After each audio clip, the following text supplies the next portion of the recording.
सुप्रभात बच्चों। आज हम आपकी पाठ्य पुस्तक हिंदी के पाठ 2 का अध्ययन करेंगे, जिसका शीर्षक है शब्द विचार।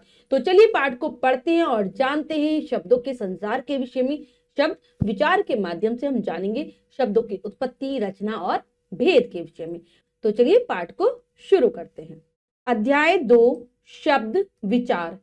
एक अथवा अनेक वर्णों के संयोग से बने सार्थक एवं स्वतंत्र ध्वनि समूह को शब्द कहते हैं। तो बच्चों, शब्द जो होते हैं ना, एक या एक से ज्यादा वर्णों का जो मेल होता है, संयोग जो होता है, वही शब्द कहलाता है। लेकिन शब्द कहलाने के लिए उसका कोई ना कोई अर्थ निकलना चाहिए।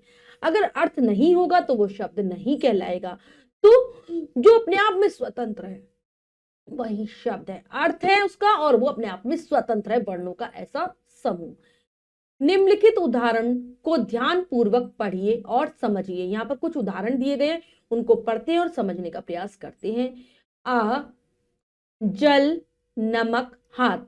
उपयुक्त ध्वनि समूहों का विश्लेषण करने पर ज्ञात होता है कि आ एक वर्ण, नल न जम अ जम ल जम अ चार वर्ण, चमक, यहाँ पर नमक था और यहाँ पर नीचे इन्होंने कर दिया है चमक। ठीक है, तो कोई बात नहीं, हम चमक के हिसाब से पढ़ लेते हैं।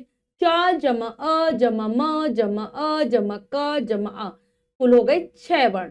फिर यहाँ पर ऊपर हाथ था लेकिन नीचे सात लिखा हुआ है। सात भी एक अपने आप में एक शब्द है, इसका ही करते हैं हम सात। स जम अ जम थ जम अ बराबर 4 वर्ण। तो यहाँ पर हमने देखा कि पहले वाले वर्ण में केवल पहले शब्द में एक वर्ण है, दूसरे शब्द में 4 वर्ण है, तीसरे वाले में 6 वर्ण है और चौथे वाले में भी 4 वर्ण है। तो यहाँ पर विभिन्न वर्णों का संयोग हुआ है, उनका मेल किया गया है और तब क्या पता चल रहा है हमने कि एक शब्द बन गया है। ऐसा शब्द बन गया है जिसका कोई अर्थ है। तो ऐसे ही शब्दों को शब्द कहा जाता है। अब आते हैं उपयुक्त ध्वनि समूह एक या अनेक वर्णों के संयोग से बने हैं। या तो एक वर्ण है या फिर एक से ज्यादा वर्ण है। इनमें से प्रत्येक में निहित ध्वनि स्वयं में स्वतंत्र है। सारी जो ध्वनियां आपस में मिली हैं वो अपने आप में स्वतंत्र है। इस प्रकार उपयुक्त परिभाषा के अनुसार चूंकि ये एक अथवा अनेक वर्णों के संयोग से बनी सार्थक एवं स्वतंत्र ध्वनि समूह है, अतः ये शब्द है। तो जैसा हमने परिभाषा में पढ़ा था, ये सारी चीजें इन शब्दों में आ रही हैं, इसलिए हम इन्हें शब्द कह सकते हैं।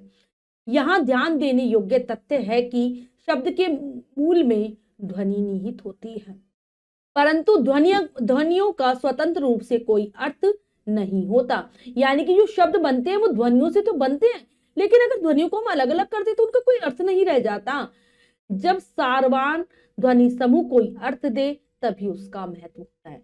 अतः भाषा में सार्थक शब्दों का अत्यधिक महत्व होता है। जब शब्द बनाने के लिए वर्णों को जोड़ा जाए तो उसका अर्थ हो, तभी वो भाषा में शब्द कहलाने लायक होता है और उसका महत्व होता है।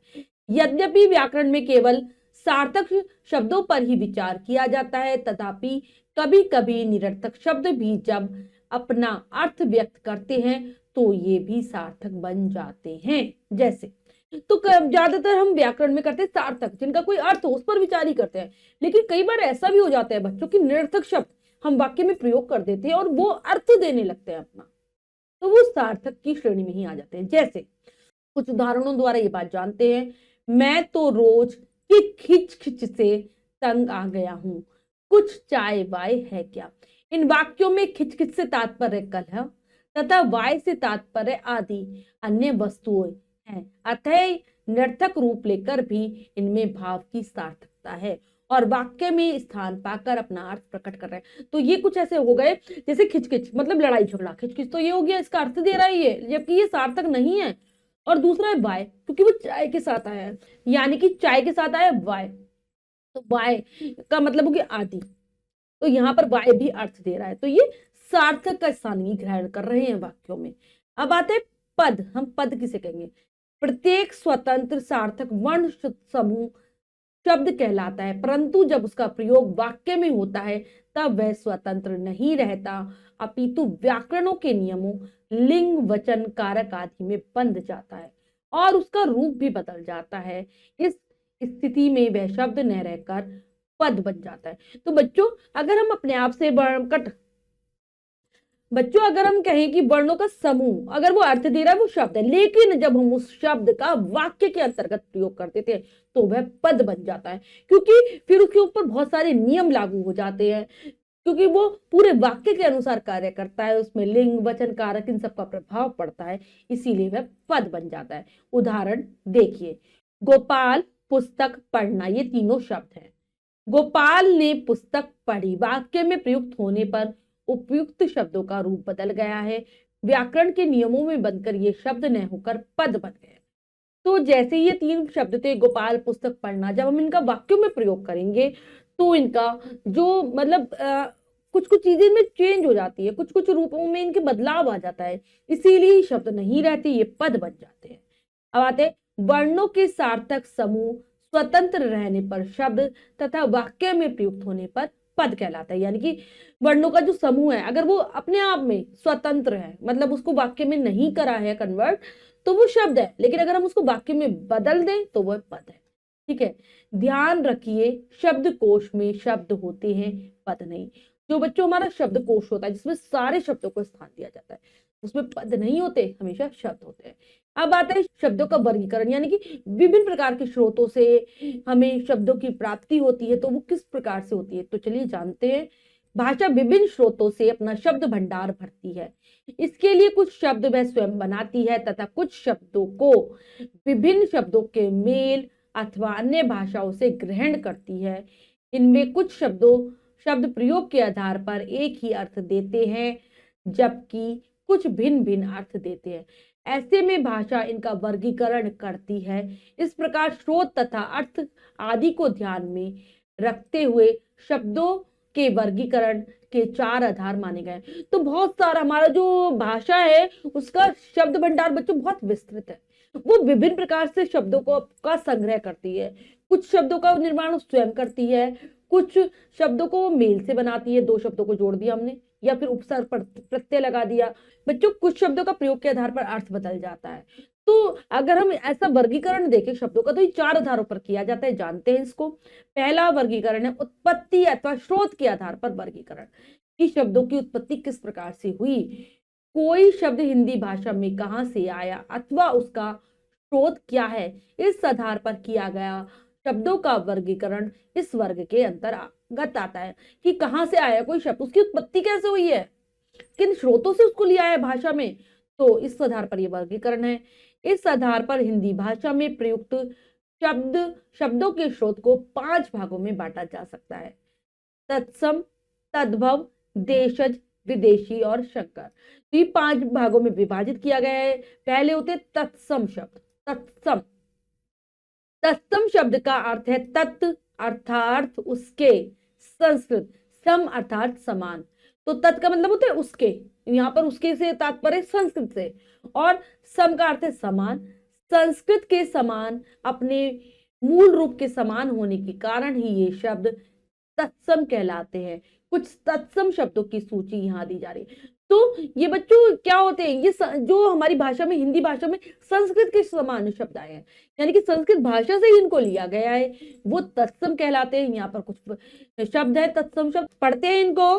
पहला है उच्च, फिर है उत्थान, दुग्ध, अद्भुत, अजय, श्वेत। नेक्स्ट है अंकुर, अद्वितीय, ईर्ष्या, अभेष्ट, शत्रु और संघर्ष। पक्ष, फल, एकत्र, खग, गृही, छात्र। नेक्स्ट है शिखर, पुष्प, सरिता, राष्ट्र, बलिष्ठ, कण। नेक्स्ट आएगा ऐश्वर्य, जय, चर्म, पृथ्वी, विद्युत और रक्त। ये हो गए हमारे तत्सम शब्द जो कि संस्कृत शब्दों से हमारी हिंदी में आए हैं। इसके बाद हमारा अगला है तद्भव शब्द। तद का अर्थ है उससे, यानी कि संस्कृत से, और भव का अर्थ है उत्पन्न हुए, अर्थात संस्कृत से उत्पन्न हुए शब्द तद्भव है, जो मूलतः संस्कृत के थे किंतु जिनका स्वरूप कुछ बदल गया है। इस प्रकार तद्भव शब्द संस्कृत शब्दों से विकसित हुए हैं। तो बच्चों ये तद है, उसका अर्थ होता है उससे, तो यहाँ पर उससे से तात्पर्य संस्कृत से, और भव का अर्थ है उत्पन्न हुए। तो ऐसे शब्दों को तद्भव शब्द कहा जाता है। तो जो तो मूल रूप से तो संस्कृत के हैं, लेकिन उनका कुछ रूप बदल गया है और वो हिंदी में आ गए हैं रूप परिवर्तन के साथ।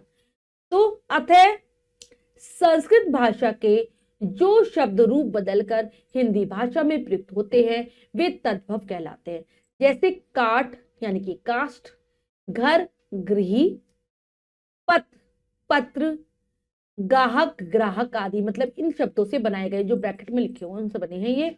आगे कुछ तद्भव शब्द तथा उनके रूपों की सूची दी जा रही है। अब हम कुछ तद्भव शब्द और उनके रूप पढ़ेंगे विभिन्न, कि किस प्रकार से इनका निर्माण हुआ है।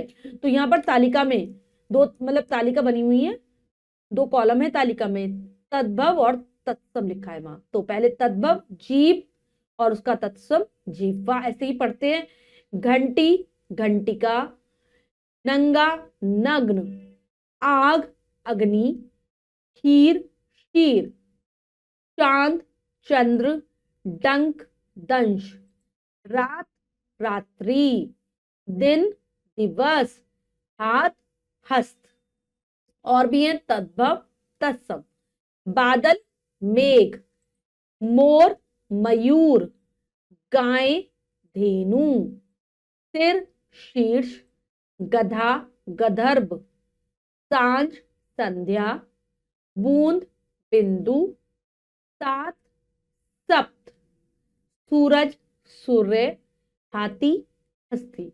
और भी है बच्चों तद्भव और तत्सम शब्द, पढ़ते हैं इनको भी। अंधेरा अंधकार, ऊंचा उच्च, कान कर्ण, कान को क्या कहते हैं कर्ण, कुम्हार कुंभकार, खेत क्षेत्र, तेल तल, सूत सूत्र, भीख भिक्षा, दुबली दुर्बल, दही दधी।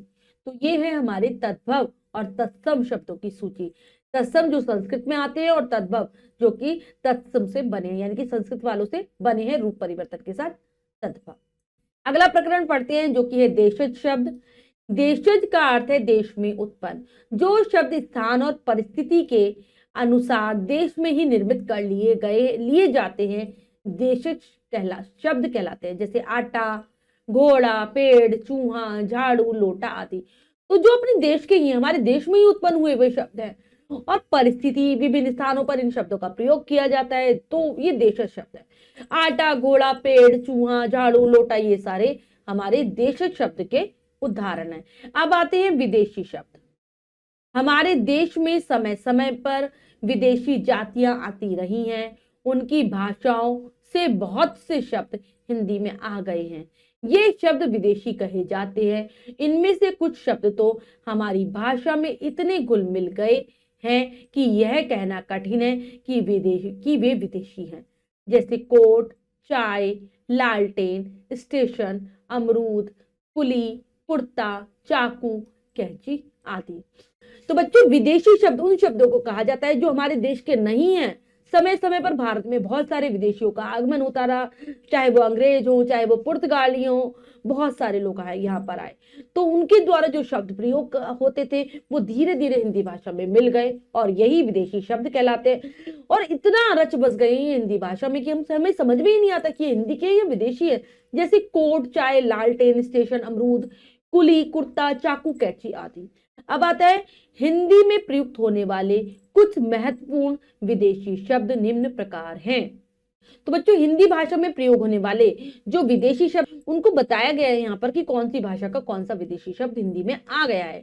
सबसे पहले अरबी भाषा के शब्द देख लेते हैं कौन कौन से। गुनाह, फकीर, फरिश्ता, शैतान, हज, मुसलमान, मस्जिद, तहसीलदार, बगावत, सुलह, हवलदार, अदालत, कानून, जमानत, जुर्म, जुर्माना, किताब, खत, अनार, अमरूद, मुरब्बा, अफीम, इत्र, मौसम, फसल, खरीफ, तोता और बत्तख। इसके अलावा सुबह, हिसाब, मरीज, किस्सा, दवा, बवासीर, हकीम, हलवाई, कसाई, बावर्ची, किला, मकबरा, महल, तस्वीर, कफन, किराया, मुंशी, रईस, मोहब्बत, नजदीक, नहर, महफिल, जलसा, जुलूस, तकाजा, फायदा, मामला, मुकदमा, नकल आदि।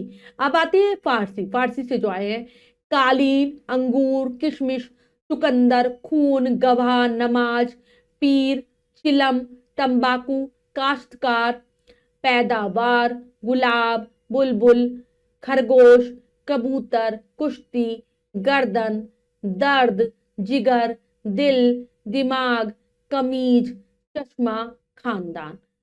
आमदनी, उम्मीद, आसमान, आजाद, गारा, दीवार, गुम्मद, शहनाई, दरवाजा, पर्दा, प्याज, मेज, गुब्बारा, बदमाश, शादी, सरकार और शिकार आदि। ये हो गए फारसी के। अब आते हैं तुर्की वाले। तोप, बंदूक, बारूद, खराद, चाकू, लाश, कुर्ता, कैंची, कुल्फी, जालिम आदि। ये हो गए हमारी तुर्की भाषा से जो आए।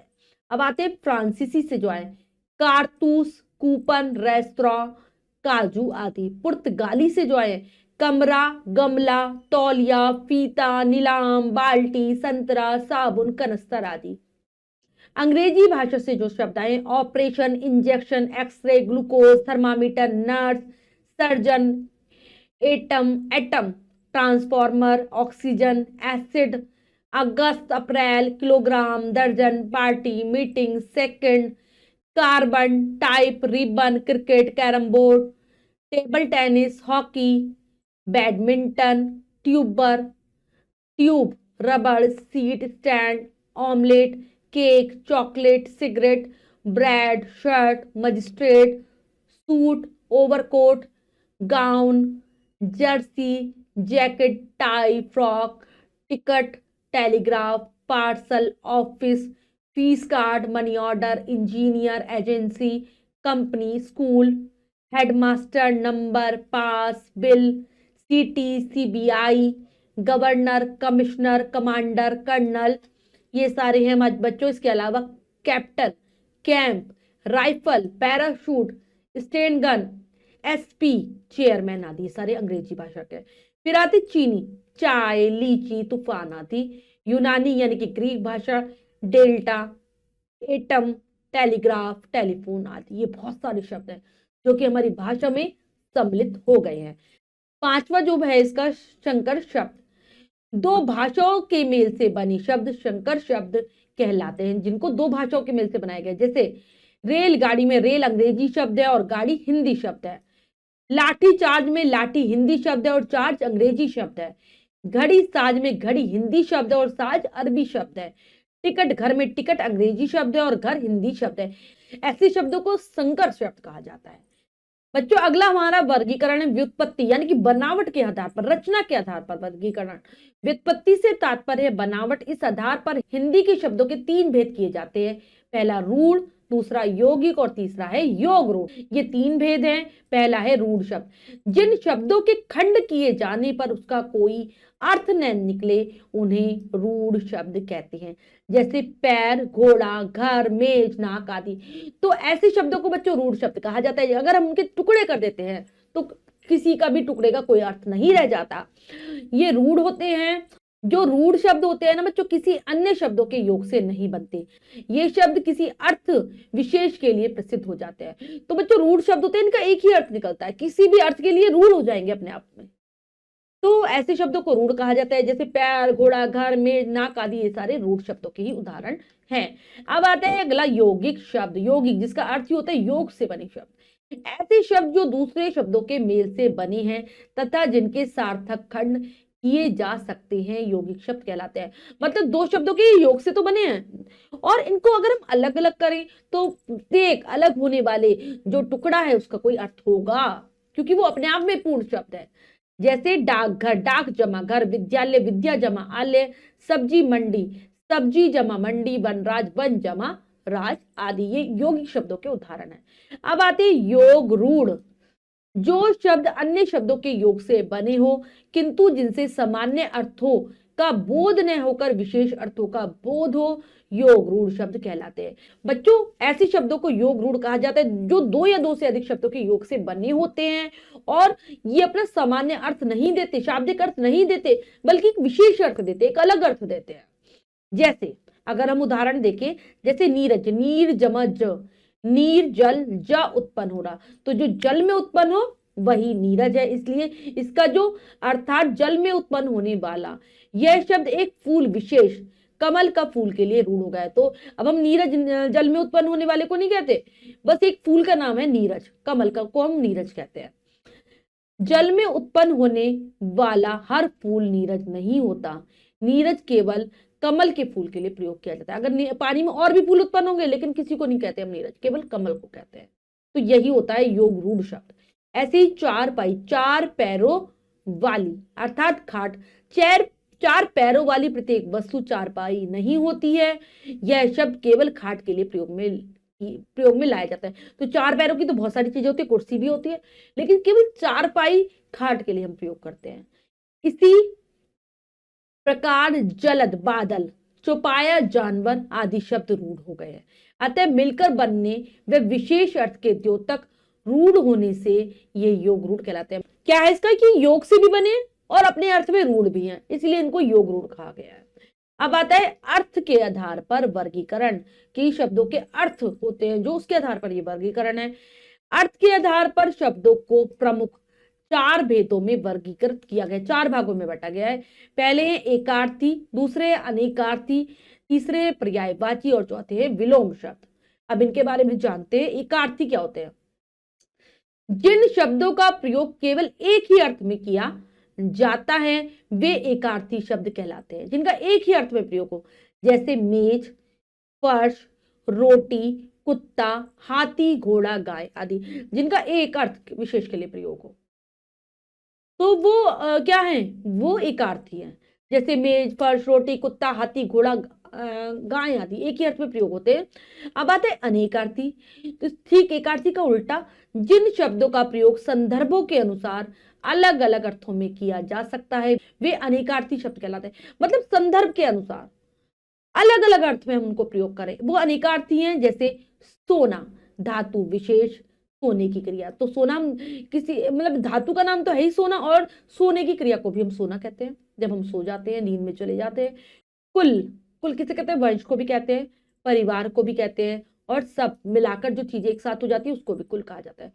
पत्र, चिट्ठी को भी कहते हैं, पत्ते को भी कहते हैं, और समाचार पत्र को भी कहा जाता है। ऐसे ही बल, शक्ति और टेढ़ापन दोनों को कहा जाता है। तो ये है अनेकार्थी जो एक से ज्यादा अर्थ देते हैं। अब आते हैं पर्यायवाची शब्द। बाहर, भीतर, वहां आदि ऐसे परिवर्तन को रूप परिवर्तन के आधार पर वर्गीकरण भी कहा जाता है। इस आधार पर शब्द दो प्रकार के होते हैं। तो बच्चों, जब भी हम शब्दों का प्रयोग करते हैं वाक्यों में, कुछ शब्द तो ऐसे होते हैं जो अपना रूप बदल लेते हैं और कुछ होते हैं कि उनका रूप बदलता ही नहीं। जैसे लड़का का हम लड़के, लड़कों, मतलब वाक्य के अनुसार इसको परिवर्तित होते हैं। और जैसे आज हो गया, शीघ्र हो गया, बाहर, भीतर, ये परिवर्तित नहीं होते। तो इस आधार पर दो भेद हैं शब्दों के। पहला होता है विकारी शब्द। कुछ शब्दों के रूप में प्रयोगानुसार कुछ परिवर्तन आ जाता है, इस परिवर्तन को शब्दों में होने वाला विकार भी कहते हैं। ये विकार लिंग, वचन, कारक अथवा पुरुष के प्रभाव से उत्पन्न हो जाता है। जैसे, तो बच्चों, जिन शब्दों का हम वाक्य में प्रयोग करें और उनके रूप में कुछ परिवर्तन आ जाए, वही विकारी शब्द है। और विकार कैसे होता है? लिंग के कारण होता है, वचन के कारण होता है, कारक के अनुसार होता है और पुरुष के अनुसार होता है। तो देखते हैं कैसे होता है लिंग के आधार पर। जैसे लिंग के आधार पर होगा लड़का खड़ा है और लड़की खड़ी है, तो लिंग के आधार पर परिवर्तन आ गया, पूरा वाक्य बदल गया। वचन के आधार पर लड़की खेल रही है, लड़कियां खेल रही हैं, तो ये वचन के आधार पर परिवर्तन है। कारक के आधार पर कैसे होगा? लड़का गाता है, लड़के को गाने दो, तो यहां पर कारक बदला तो वाक्य भी बदल गया, मतलब वाक्य का रूप परिवर्तन हो गया। अब है पुरुष, वह आता है, वे आते हैं, तो पुरुष के आधार पर ये परिवर्तन हो गया। ठीक है, जैसे पुरुष में तो हमने लगाया वह, अब जब पुरुष बदला तो ये हो गया। तो ये परिवर्तन होते हैं, इसलिए इनको विकारी शब्द कहा जाता है। विकारी शब्द निम्नलिखित चार है: संज्ञा, सर्वनाम, विशेषण तथा क्रिया। यानी कि जब जो विकार होगा वो किस किस में होगा? संज्ञा में होगा, सर्वनाम में होगा, विशेषण में होगा और क्रिया में होगा। इनके आधार पर ही बदलाव होगा। अब आता है अविकारी शब्द। अविकारी शब्द जिन शब्दों के रूप में किसी भी कारण विकार परिवर्तन नहीं आता है वे अविकारी शब्द कहलाते हैं।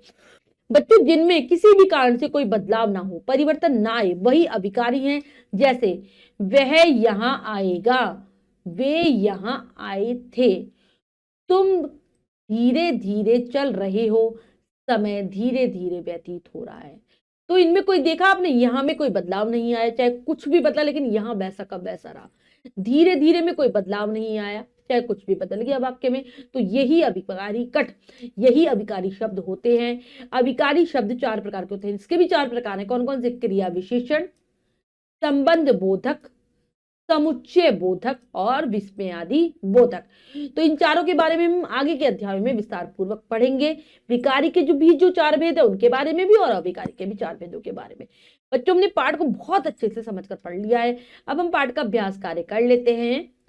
पहला प्रश्न है अति लघु उत्तरीय प्रश्न। इस प्रश्न का उत्तर आपको स्वयं देना है। ऐसे ही लघु उत्तरीय प्रश्न का उत्तर भी आप स्वयं देंगे और दीर्घ उत्तरीय प्रश्नों का उत्तर भी आप स्वयं देंगे।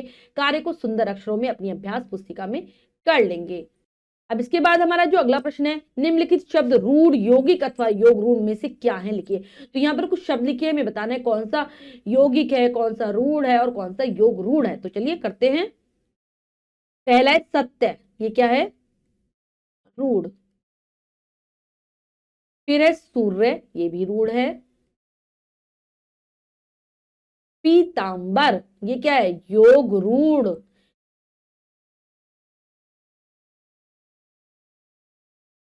पीतांबर योग रूढ़ शब्द है क्योंकि इसका अर्थ तो पीला वस्त्र होगा, पीला आकाश होता ही नहीं तो पीला वस्त्र होगा, लेकिन हम इसको किसी योगी जो तपस्या में रहते हैं ऐसे वाले व्यक्तियों के लिए भी प्रयोग करते हैं, इसलिए ये योग रूढ़ शब्द है। कमल, ये एक रूढ़ शब्द है, कमल। नीरज, ये क्या है? नीरज योग रूढ़।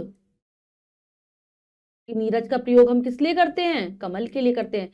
जन्म भूमि, ये 2 शब्दों से बना है, जन्म और भूमि, इसलिए ये यौगिक है।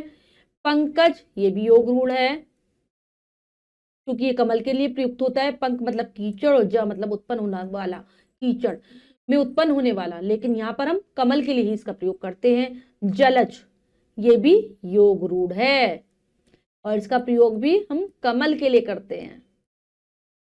नेक्स्ट है भोजनालय, ये है यौगिक शब्द, भोजन जमा आलय, 2 शब्दों से मिलकर बना है।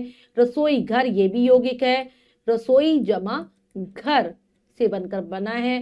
मृगनयनी, मृगनयनी ये योग रूढ़ शब्द है, जिसकी आंखें बहुत सुंदर हो उसको मृगनयनी कहा जाता है। मृगनयनी मतलब मृग के नयन से संबंधित हो गया, लेकिन जिसकी आंखें बहुत ज्यादा सुंदर होती है उसको मृगनयनी कहा जाता है। नीलकंठ, ये भी एक योग रूढ़ शब्द है। नीलाकंठ इसका अर्थ हुआ, लेकिन हम नीलकंठ भगवान शंकर के लिए प्रयोग करते हैं। अब आते हैं निम्नलिखित शब्दों के सामने उनके तत्सम या तद्भव रूप लिखिए। तो जीभ, जीभ को क्या कहते हैं हम? का तत्सम होगा जिह्वा। अग्नि आग, नाच नृत्य। गधा गधर्भ, गधा गधर्भ, तत्सम इसका गधर्भ, ये भाई। सात, सात को क्या कहते हैं हम? सप्त। रात्रि रात, रात्रि रात। मयूर मोर। सिर शीर्ष। बिंदु मतलब बूंद। तो बच्चों ये कार्य हमने अच्छे से समझकर पूर्ण कर लिया है। इसके बाद जो भी कार्य है वो आपको स्वयं करना है सुंदर अक्षरों में अपनी अभ्यास पुस्तिका में। बच्चों आज हमने पाठ के माध्यम से जाना शब्द विचार के बारे में, यानी कि शब्दों के भंडार के बारे में, शब्दों के संसार के बारे में कि किस प्रकार से शब्दों की रचना की गई है। आशा करती हूँ ये पाठ आपको बहुत अच्छे से समझ आ गया होगा। पाठ को फिर से जरूर पढ़ेंगे। मिलते हैं अगली कक्षा में नए पाठ के साथ, तब तक के लिए स्वस्थ रहिए, प्रसन्न रहिए। धन्यवाद।